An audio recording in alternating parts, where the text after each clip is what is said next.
Bonjour fidèles auditeurs, bienvenue dans notre émission Nos croyances. Je suis le pasteur Jérémy Kadima. Nous allons voyager avec vous sur une série d'enseignements concernant les croyances fondamentales de l'Église adventiste du septième jour. Et avant de commencer, je vous invite à courber vos têtes là où vous êtes pour la prière. Seigneur, nous avons besoin de toi, nous avons besoin de ton esprit afin qu'il nous guide et qu'il nous permette de comprendre ta parole et ce qu'est ta volonté et que nous puissions la mettre en pratique au nom de Jésus. Amen. Merci beaucoup. Bienvenue encore une fois de plus. Aujourd'hui, nous allons aborder un sujet très intéressant.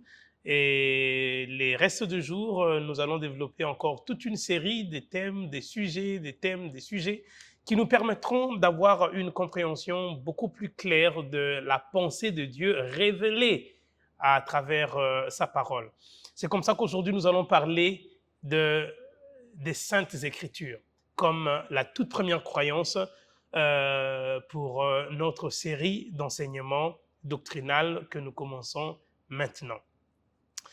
Les Saintes Écritures sont, je parle de l'Ancien et du Nouveau Testament, la parole de Dieu, la parole écrite est donnée par l'inspiration divine. Ici, j'aimerais vraiment mettre un accent sur le fait qu'il ne s'agit pas d'une initiative humaine, il ne s'agit pas d'une tentative des hommes à pouvoir s'imaginer quelques pensées et les mettre sur écrit. Non, il s'agit vraiment d'une inspiration qui est totalement divine et Dieu descend, il donne des révélations, il donne de l'inspiration de la même manière que les chantres, les musiciens reçoivent de l'inspiration pour écrire un morceau, écrire quelques titres, composer des chants. Dieu a inspiré des hommes et qui ont parlé de sa part et qui ont mis sa parole sur écrit. Alors, je vous invite à lire avec moi parce que nous allons faire une série d'études de lecture des versets, des textes. J'ai avec moi ma Bible, j'ai avec moi tout ce qu'il faut. Alors, j'aimerais que vous aussi, là où vous nous suiviez, puissiez faire le même exercice et que nous puissions voyager à la même longueur d'onde. Alors, lisez avec moi dans les psaumes, le chapitre 119.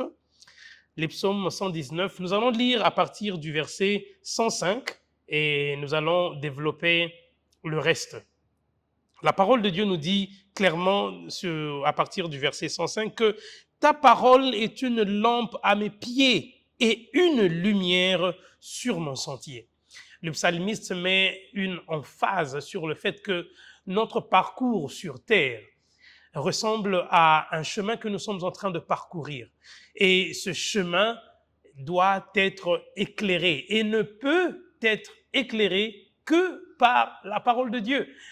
Les Saintes Écritures se présentent, s'interprètent et se confirment par elles-mêmes comme étant la lumière qui nous permet de bien voyager, de bien progresser sur notre marche sur la surface de la terre. Et quand vous allez dans le livre de Proverbes, le chapitre 30, vous pouvez lire avec moi le verset 5 et le verset 6.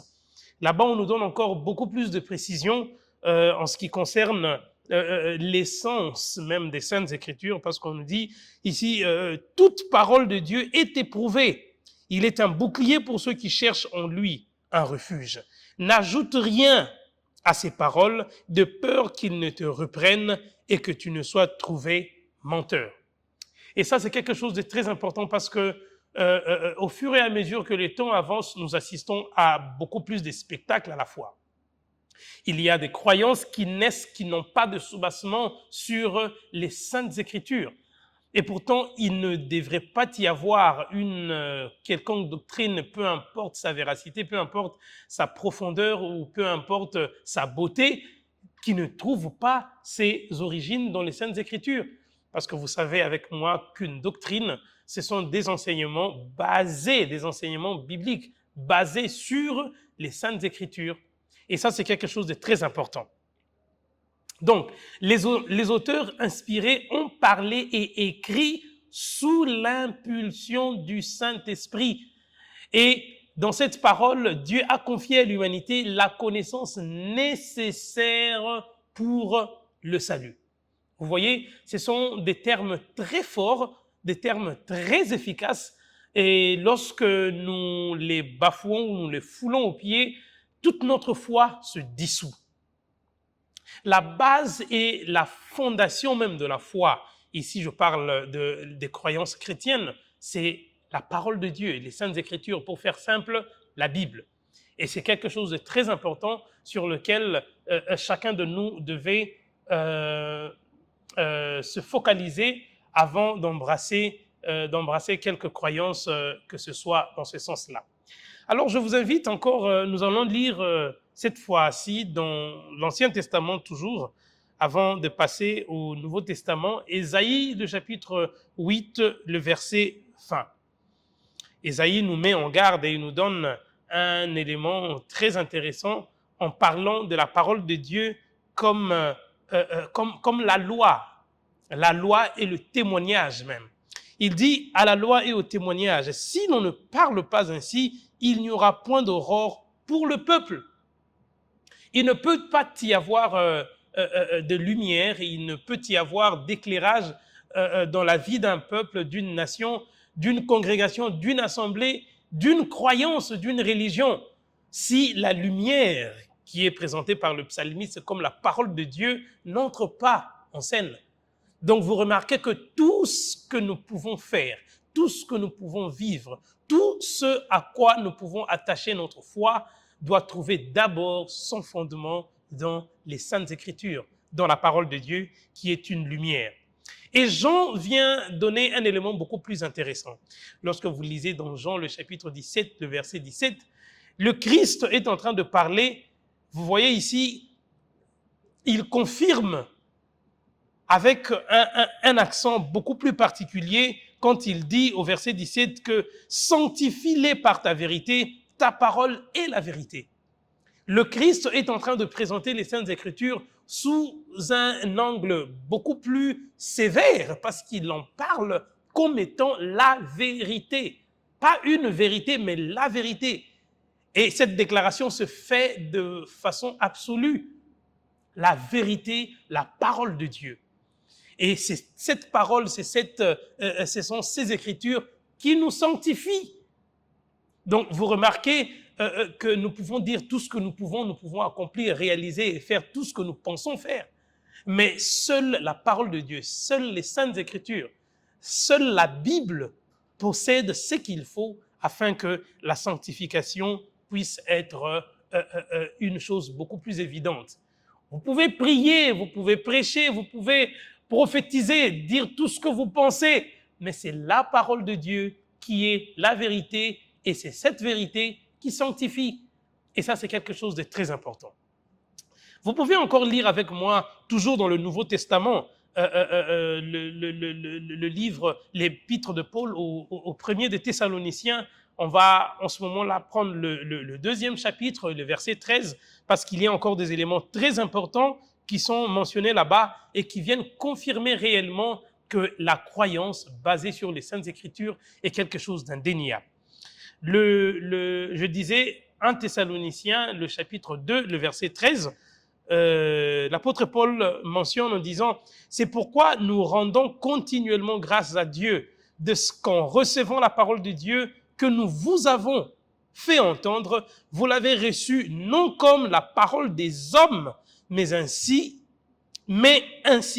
qu'elle est véritablement, comme la parole de Dieu qui agit en vous qui croyez. » Ici, l'apôtre Paul met un accent pour signifier qu'il ne s'agit pas d'une parole humaine, il ne s'agit pas des dogmes, un ensemble d'éléments mis en œuvre par les hommes, on se met d'accord, on s'entend pour tel sujet, voilà notre pensée, pour telle situation, voilà notre position. Non, il ne s'agit pas ici de la parole des hommes, mais de la parole de Dieu lui-même.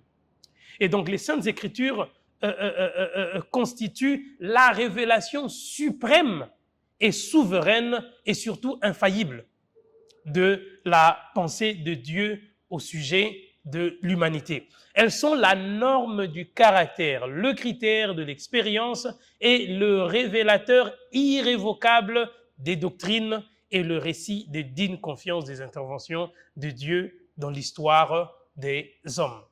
Lisez avec moi dans 2 Timothée, le chapitre 3, le verset 16.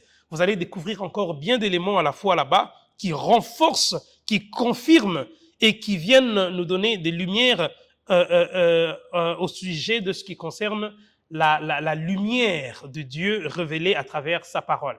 2 Timothée, le chapitre 3, le verset 13, le verset 16 et 17 nous disent exactement que toute écriture est inspirée de Dieu et utile pour enseigner, pour convaincre, pour corriger, pour instruire dans la justice, afin que l'homme de Dieu soit accompli et propre à toute bonne œuvre.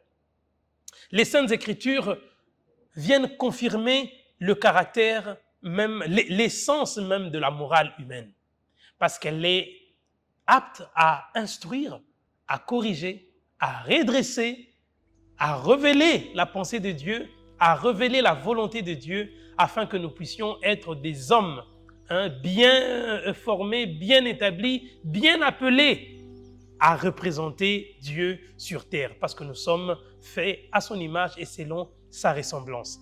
Et les Saintes Écritures sont la base, elles sont la base de toute doctrine. Lorsqu'on vous ramène une croyance, on vous ramène un enseignement qui sort du cadre des Saintes Écritures, elle ne vous concerne pas. Il n'est pas pour vous. Si c'est dans la Bible, c'est pour vous, c'est pour nous, nous l'acceptons. Mais si ce n'est pas en harmonie avec la Bible, alors ce n'est pas pour nous. Alors merci beaucoup pour ce premier numéro. Je vous lance un autre rendez-vous pour un deuxième numéro où nous allons parler d'une autre croyance fondamentale qu'enseigne la Bible, qui est la Trinité. Alors restez connectés pour le prochain numéro et que Dieu vous bénisse.